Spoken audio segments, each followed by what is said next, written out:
Hi everyone, उम्मीद करते हैं आप लोग जहां भी होंगे बहुत स्वस्थ होंगे। जैसे कि आप लोग जान रहे हैं कि 10 जनवरी से एसएसजीडी का एग्जाम शुरू हो गया है। तो अब जो एग्जाम है 4 शिफ्ट में ले रहा है और हर शिफ्ट का एनालिसिस करने पर पता चल रहा है कि जो मैथ का क्वेश्चन है बहुत ही मॉडरेट है।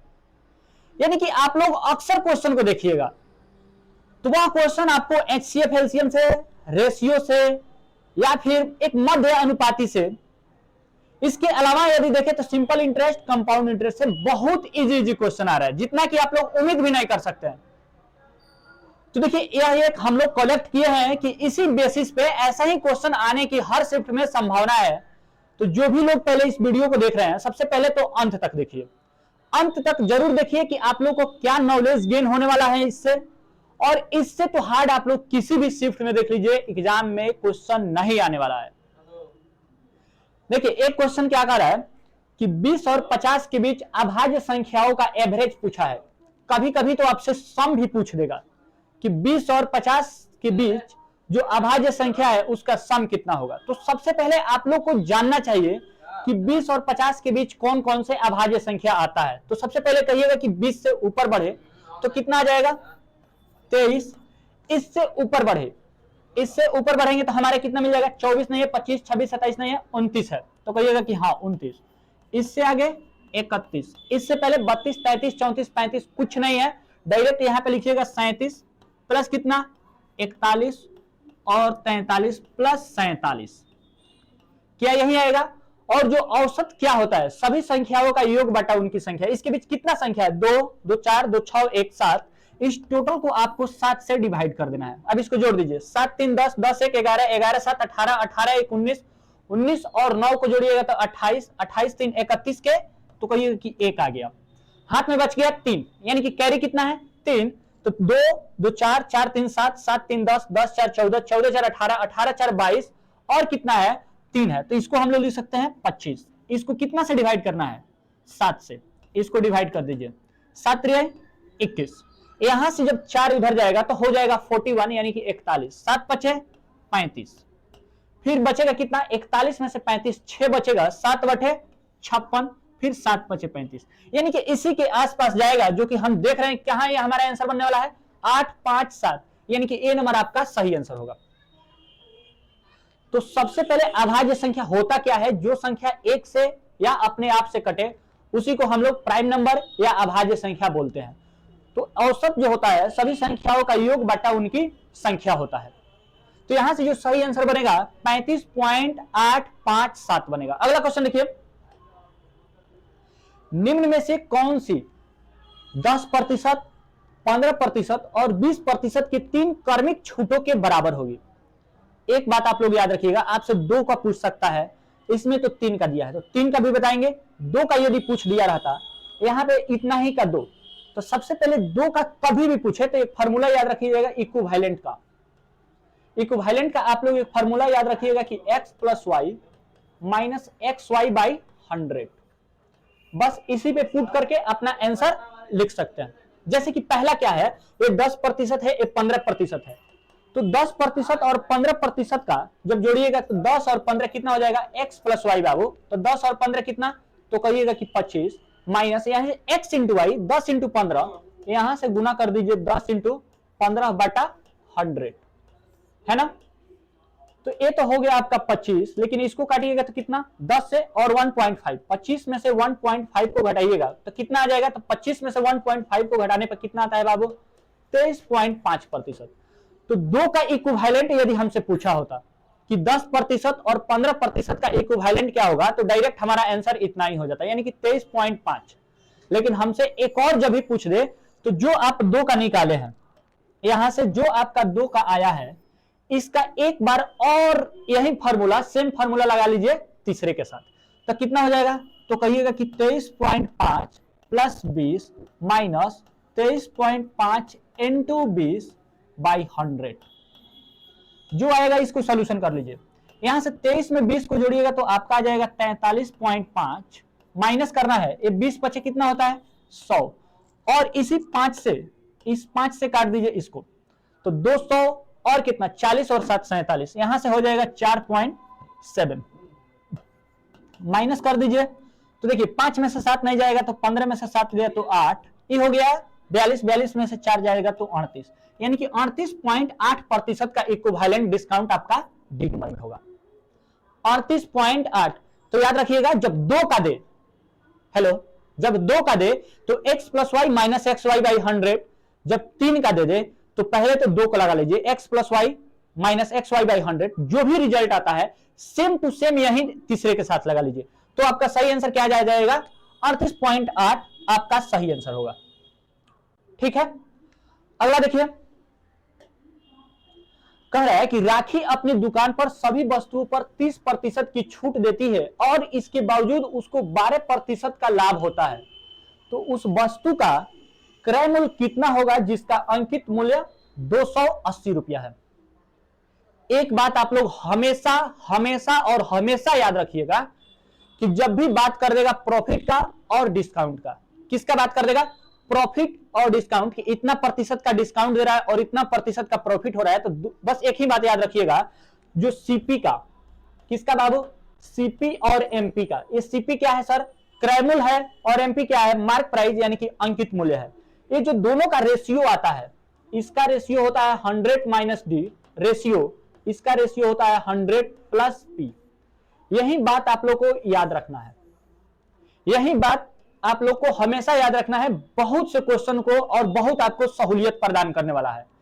तो इसका एप्लीकेशन देखिए, अब यूज क्या है, इतना बड़ा क्वेश्चन है, डायरेक्ट आप लोग सीपी और एमपी का यहां से रेशियो लिख लीजिए, सीपी और एमपी का, सीपी और एमपी का, तो कहिएगा कि सीपी का क्या लिखवाया है सर, तो 100 माइनस डी, डी क्या रिप्रेजेंट कर रहा है, डिस्काउंट को, पी क्या रिप्रेजेंट कर रहा है, प्रॉफिट को।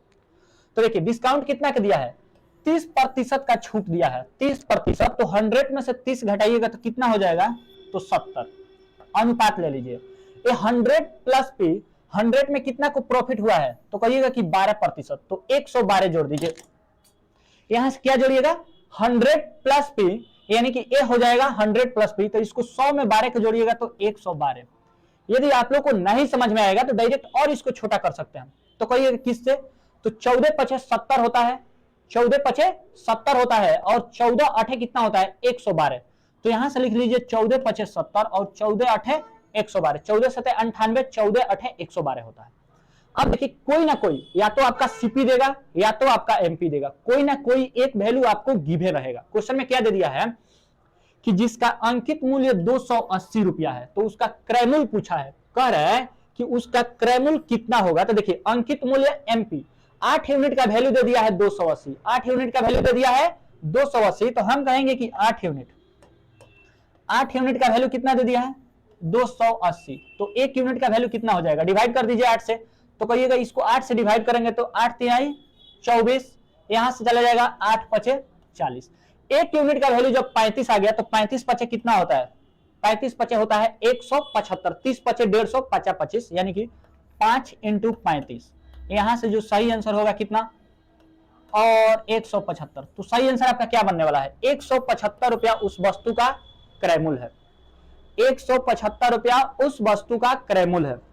आगे देखिए, आरती और रीता किसी कार्य को 8 घंटे में कर सकते हैं अपनी अपनी कार्य क्षमता, और यहां से कह रहा है कि आरती और अकेला इस कार्य को कितने में कर सकती है, 10 घंटे में कर सकती है, तो रीता अकेले इस कार्य को कितने घंटे में करेगी। जब भी ऐसा क्वेश्चन आ जाता है कि राम और श्याम किसी कार्य को 4 घंटे में करते हैं, राम यदि 5 घंटा में करता है तो श्याम उस कार्य को कितना में करेगा। जब भी 2 का दे दे 1 का पूछे तो डायरेक्ट, यदि आप लोग एग्जाम में बैठे हैं तो डायरेक्ट देखिए इसको गुना कर दीजिएगा, तो 8 इंटू 10, यहां से 8 इंटू 10, जब भी दोनों के अंतर से भाग मार दीजिए, दोनों के अंतर, तो 8 और 10 में कितना का अंतर है, तो कहिएगा कि 2 का, यानी कि 2 चौका 8, 4 दहिया 40, यानी कि कितना दिन में करेगा बाबू 40 दिन में। डायरेक्ट आपका आंसर कितना हो जाएगा 40 दिन हो जाएगा। जब भी कह दे कि रीता और आरती, यहां पे क्या क्वेश्चन करता है, आरती और रीता इसको 8 घंटे में कर रहा है, कितने घंटे में 8 घंटे में, जबकि आरती अकेले 10 घंटे में कर रही है, तो रीता कितने दिन में करेगी, या रीता इतना दिन में कर रही है तो आरती कितना दिन में करेगी। दोनों का दोनों का गुना कर दीजिएगा, मल्टीप्लीकेशन कर दीजिएगा, और दोनों के अंतर से डिवाइड मार दीजिएगा। आगे देखिए, कह रहा है कि एक व्यक्ति 4 घंटे में 54 किलोमीटर की दूरी, उसने कुछ दूरी 6 किलोमीटर की चाल से पैदल चलकर और शेष दूरी 18 किलोमीटर की चाल से, सबसे पहले जो टोटल दूरी दिया है 54 किलोमीटर दिया है, यदि हम इधर x किलोमीटर मान लेते हैं तो इधर कितना हो जाएगा, तो 54 माइनस x हो जाएगा। लेकिन जो x किलोमीटर पैदल चला है तो हम कहेंगे कि x किलोमीटर में कितना समय लिया होगा, तो x बटा कितने से चला है, 6 से। लेकिन जो इधर का जो समय है 54 माइनस एक्स का, इससे कितना से चला है, 18 से चला है, बराबर टोटल इसको जो समय लग गया है, टोटल जो समय लगा है कितना, टोटल जो समय लग गया है 4 घंटा। यदि आप लोग चाहते हैं कि हाँ इसका हम ऑप्शन से भी करें तो कोई दिक्कत नहीं है, ऑप्शन से भी कर सकते हैं। यदि आप लोग जो भी डिस्टेंस रखिएगा, यहां से 18 किलोमीटर रख दीजिए या कुछ भी रखिए तो भी आप अपना आंसर ला सकते हैं। लेकिन क्वेश्चन क्या पूछ रहा है कि उसने कुछ दूरी, तो पैदल की गई दूरी, तो यहां से देखिए एलसीएम ले सकते हैं आप लोग, 18 आ जाएगा तो यहां से कितना हो जाएगा बाबू, 3x plus 54 minus X is equal to 4। 18 चौका क्रॉस मल्टीप्लीकेशन कीजिएगा तो इधर आ जाएगा 72, लेकिन 3x में से x जाएगा तो 2x का वैल्यू चला जाएगा, 2x बराबर इधर कितना है, अरे 3x यहां से 54 है, आप लोग को यहां पे नहीं समझ में आया हुआ, 54 है तो देखिए 18 चौका 72, इधर 54 में से 72 को घटाएंगे तो कितना बच जाएगा, 18। तो x का वैल्यू कितना आ गया, 9 किलोमीटर। आपका सही आंसर क्या बनने वाला है, 9 किलोमीटर आपका सही आंसर बनने वाला है। कोई लड़का यदि इसको ऑप्शन से करता तो भी उसका सही हो जाता है कि 9 को यहां पे लगा होगा इसको 1.5 घंटा, जो बच गया शेष कितना, टोटल डिस्टेंस कितना है 54, तो जो बच गया 18 से उसको कितना लगेगा, तो 45 किलोमीटर। अब डिस्टेंस कितना बच जाएगा 45, उसको 18 से जाएगा तो यहां से लग गया 2.5 घंटा और यहां से लगा 1.5 घंटा, टोटल मिलकर 4 घंटा। तो सही आंसर क्या होगा, 9 किलोमीटर डिस्टेंस सही आंसर होगा। आगे देखिए, ए और बी एक कार्य को 30 दिन 40 दिन में पूरा कर सकते हैं। उन्होंने एक साथ कार्य शुरू किया, कुछ दिन बाद ए ने कार्य छोड़ दिया, बी ने शेष कार्य को 5 दिनों में पूरा किया, तो ए ने कितने दिनों के बाद कार्य छोड़ा। जब भी ऐसा क्वेश्चन पूछता है कि ए ने कितने दिनों के बाद कार्य छोड़ा, तो सबसे पहले आप लोग को क्या याद आना चाहिए कि ए और बी एक कार्य को ए कितने दिन में कर रहा है, तो कहिएगा कि ए कर रहा है 30 दिन में, बी कितने दिन में कर रहा है, बी कर रहा है इसको 40 दिन में। टोटल वर्क सबसे पहले मान लीजिएगा, सबसे पहले टोटल वर्क मान लीजिएगा कि टोटल वर्क इसके एलसीएम के बराबर, टोटल वर्क जो भी यहां पे रहेगा इसके एलसीएम, तो कहिएगा कि 30 और 40 का एलसीएम कितना आता है, 120। 30 और 40 का एलसीएम कितना आता है, 120। यदि टोटल 120 यूनिट काम है, टोटल 120 यूनिट काम है और यह 30 दिन में किया है, तो क्या प्रत्येक दिन 4 यूनिट किया होगा क्या, तो कहिएगा कि हाँ। यदि टोटल 120 यूनिट काम है और ये 40 दिन में किया हुआ है, एक एक दिन 40 दिन में 120 यूनिट, तो प्रत्येक दिन कितना यूनिट किया होगा, तो कहिएगा कि 3 यूनिट किया होगा। और जब भी ऐसा क्वेश्चन पूछ दे कि इतना दिन पहले काम छोड़ दिया, कौन काम छोड़ा है, कौन काम छोड़ा है, तो कहिएगा कि बी कितना, यानी कि ए ने काम छोड़ दिया है, लेकिन जो शेष कार्य बचेगा बी ने 5 दिनों में किया है। तो सबसे पहले बी 5 दिन में कितना काम कर लेगा, बी 5 दिन में कितना काम कर लेगा, तो कहेंगे कि बी 5 दिन में, एक दिन में 3 यूनिट कर रहा है, तो 5 दिन में बी कितना काम कर लेगा, तो 15 यूनिट काम किया होगा। मतलब कि जो रिमेनिंग वर्क था दोनों ने साथ मिलकर किया था, जो रिमेनिंग वर्क था दोनों ने साथ मिलकर किया था, तो टोटल वर्क 120 यूनिट, 15 यूनिट अकेले किया है तो 105 यूनिट, क्योंकि दोनों का अंतर, इस दोनों का अंतर 120 में से 15 घटा लेंगे तो 105 यूनिट को दोनों किया है, तो एक का एफिशिएंसी है 4 यूनिट और दूसरे का है 3 यूनिट, तो कितना हो जाएगा 7 यूनिट। इसको कितने दिन में किया होगा, तो 15 दिन में, यानी कि 15 दिन दोनों साथ में किए होंगे। और 15 दिन के बाद ए ने कार्य को छोड़ दिया, ए ने कार्य को छोड़ दिया, तो सही आंसर क्या बनने वाला है, 15। तो वर्क एंड टाइम को तो एकदम आप लोग पूरा की पूरा ध्यान देखा जाइए, जो भी इसका कंसेप्ट, क्योंकि हर शिफ्ट में एटलीस्ट 2 या 3 क्वेश्चन, कोई भी शिफ्ट हो, चाहे पहला हो, दूसरा हो, तीसरा हो या 4 हो, चारों शिफ्ट में वर्क एंड टाइम के मैक्सिमम क्वेश्चन आने की संभावना रह रहा है और आ भी रहा है। आगे देखिए, कह रहा है कि x एक धनराशि एक निश्चित वार्षिक साधारण ब्याज की दर से 3 वर्षों में 10,483 और 7 वर्षों में प्राप्त मिश्रधन 12,727 हो जाता है, तो x का मान ज्ञात कीजिए। यानी कि उसका प्रिंसिपल का वैल्यू पूछ रहा है, उसका प्रिंसिपल का वैल्यू पूछ रहा है। 3 वर्षों में कितना हुआ है 10,483 और 7 वर्षों में कितना हुआ है 12,700। तो 3 वर्ष में इतना, 7 वर्ष में इतना, तो 4 वर्ष में कितना बढ़ा है? देखिए ना, यहाँ पे 3 वर्ष में दिया है और यहाँ पे 7 वर्ष में। तो 4 वर्ष में जो इसको ब्याज मिला है 12,727 में से 10,483 को घटा लीजिए, तो कहिएगा कि जो सिंपल इंटरेस्ट इन 4 ईयर यानी कि 4 साल का, तो घटाइए 7 में से 3 जाएगा तो कितना बचेगा बाबू? 4 बचेगा। ये हो गया 2, 12 में से 8 जाएगा तो कितना बचेगा? 4 बचेगा। ये हो गया आपका कितना? 6, 6 में से 4 जाएगा तो 2, और ये हो गया 12 में से 10 जाएगा तो 2, यानी कि 4 साल में जो इसको ब्याज मिला है 2244 रुपया का मिला है। 4 साल में ब्याज कितना का मिला है? 2244 रुपया का है। तो 1 साल में कितना का मिला होगा? तो डायरेक्ट इसको भाग मार दीजिए, क्योंकि 4 साल का ब्याज है तो सिंपल इंटरेस्ट इन 1 ईयर यानी कि 1 साल का यदि हमको निकालना है तो 2244/4 कर दीजिए, इसको काटिए तो कहिएगा कि 4 पचे 20, 2 इधर जाएगा, 4 छक 24 यानी कि 561 रुपया। 1 साल में उसको ब्याज मिल रहा है 561 रुपया। तो यहाँ पे क्वेश्चन में कह रहा है कि 3 वर्षों में प्राप्त मिश्रधन इतना है। तो 3 वर्ष में जो मिश्रधन होता है मूलधन प्लस ब्याज होता है, मूलधन प्लस ब्याज होता है। तो 1 साल में यदि 561 मिल रहा है तो 3 साल में उसको कितना मिला होगा? तो सिंपल इंटरेस्ट इन 3 ईयर, तो 1 साल में 561 है तो इसको गुना कर दीजिए किससे?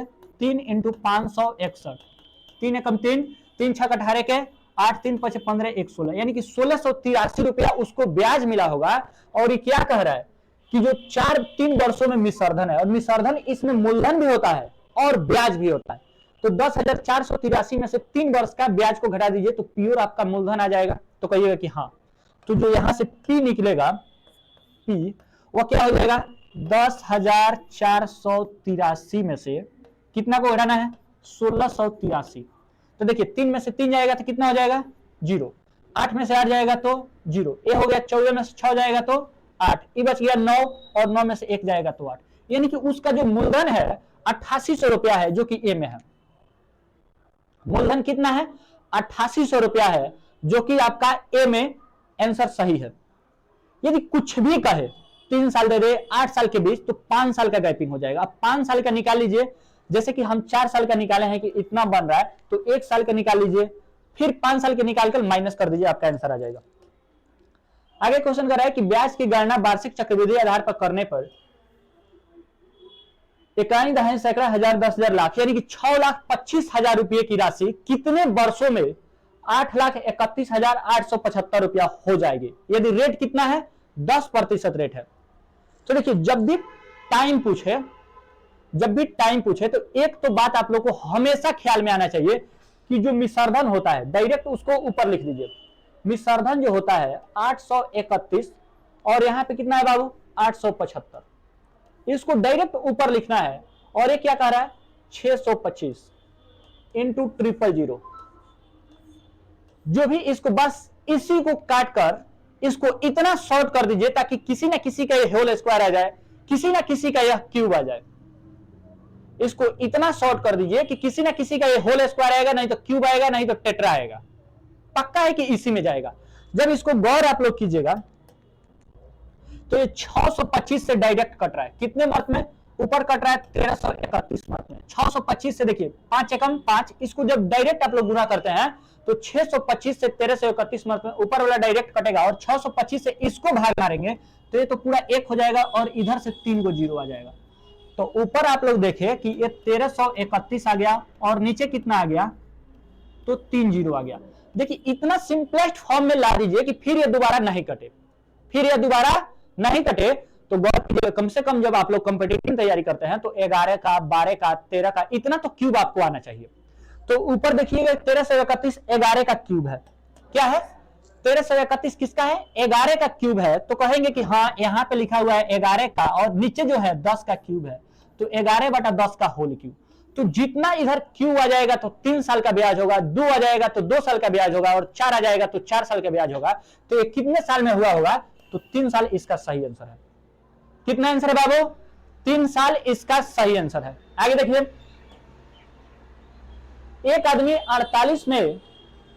48 रुपए में 12 के भाव से कुछ खिलौना खरीदा और 48 रुपए में 8 के भाव से उन्हें बेच दिया, उसका प्रतिशत लाभ ज्ञात कीजिए। देखिए यहां पे ये तो इजी दे दिया है क्वेश्चन, कुछ भी क्वेश्चन दे कुछ भी क्वेश्चन दे डायरेक्ट आप लोग कैसे बनाइएगा, सबसे पहले यहां पे लिखिएगा बाबू रुपया, पहले 48 रुपया, 50 रुपया, 100 रुपया, कुछ भी लिख दे, पहले रुपया लिखना है। उसमें कितना वस्तु खरीदा है, 12 खरीदेगा, 10 खरीदेगा, 21 खरीदेगा, 19 खरीदेगा, कितना खरीदेगा, उससे क्या करना है, डिवाइड कर देना है। कितना खरीद रहा है, 12 खरीद रहा है तो 12 से डिवाइड करेंगे। फिर अब आएंगे कि बेच कितना रहा है, तो फिर यहां पे लिख देंगे 48। यहां पे जरूरी नहीं है कि सेम ही रहेगा, कुछ भी दे सकता है, लेकिन प्रोसेस यही करना है। 48 ऊपर लिख देना है, बेच कितना रहा है, 8 रहा है। आप लोगों को जब भी ऐसा आ जाए, अब क्या काम करना है, तो एक देखिए, जो कटने वाला होगा उसको काट दीजिएगा, नहीं कटने वाला होगा छोड़ दीजिएगा, कटने वाला होगा काट दीजिएगा, नहीं कटने वाला होगा छोड़ दीजिएगा। एक बार और बोल रहे हैं, यदि कोई कट रहा है तो काटने का, नहीं कट रहा है तो छोड़ दीजिएगा। देखिए ई कट रहा है तो हम इसको काट दे रहे हैं, 4 और नीचे 1, ई कट रहा है 1 और 6। अब आप लोग को एक एक्स्ट्रा काम करना है कि इधर से गुना करना है और इधर से गुना करना है। लेकिन बाबू ध्यान रखना है, बस एक ही बातें इसमें याद रखो कि ए आपका होता है सीपी और ए होता है एसपी। तो देखिए 4 एकम 4 तो इधर लिख लेना है, और 1 इंटू 6 इधर लिख लेना है। तो ये क्या बोले थे, इधर आता है सीपी, जो भी गुना करते हैं 4 एकम 4 और 6 एकम थे। तो बताइए 4 रुपया के कोई वस्तु खरीदा है और उसको 6 रुपया में बेचा है, 4 रुपया में खरीदा है और 6 रुपया में। सीपी का मतलब कॉस्ट प्राइस, क्रय मूल्य, एसपी का मतलब सेलिंग प्राइस, विक्रय मूल्य।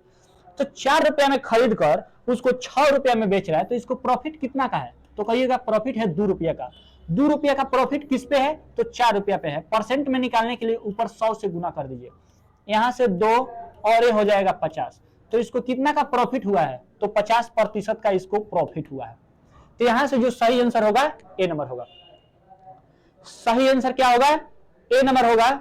उम्मीद करते हैं यह छोटा सा सेशन आपको बहुत अच्छा लगा होगा। मिलते हैं अगले सेशन में, तब तक के लिए बाय बाय, जय हिंद, जय भारत।